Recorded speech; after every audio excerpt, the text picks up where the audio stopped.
আজকে আমরা একটি গৃহপ্রবেশ বাড়িতে এসেছি। তো হ্যালো এভরিওয়ান, আমি দিয়া চলে এসেছি নতুন একটি ভিডিও নিয়ে। তো দেখো এখানে বেলকানিটা এত সুন্দর ছিল যে আমি মাকে দেখিয়ে নিলাম। তো আমরা এই সবাই মিলে এসেছি। তারপর আমরা সবাই মিলে এখানে ফটো তুলতে এসেছিলাম।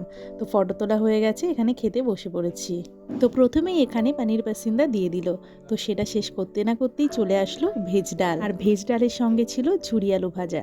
তো এখানে একটু লেবু চিপে ঝুরি আলু ভাজা দিয়ে ভেজ ডালটা নিয়ে নিলাম।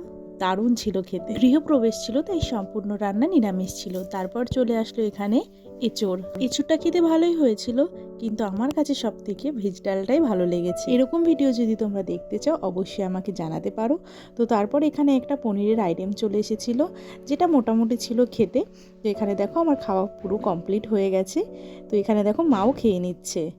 তারপর এখানে চাটনি চলে এসেছে। তো চাটনিটা আমের চাটনি ছিল, এত টেস্টি ছিল যে আমি আরেকবার চেয়ে নিয়েছিলাম। তো এখানে পাঁপড়ের সঙ্গে চাটনি খেয়ে নিয়েছি, আর সন্দেশও দিয়ে দিয়েছে। জানো তো সন্দেশটা সুগার ফ্রি ছিল। তো এখানে সন্দেশটাও খেয়ে নিলাম, মিষ্টিও খেয়ে নিলাম। লাস্ট পাতে এখানে আমুলের আইসক্রিম ছিল, যেটা বাটারস্কচ ফ্লেভার ছিল, আমার খুব ফেভারিট। তো এখানে খাওয়া দাওয়া করে নিচ্ছি। আজকের জন্য ভিডিওটি এই পর্যন্ত। দেখা হচ্ছে নেক্সট ভিডিওতে। টাটা।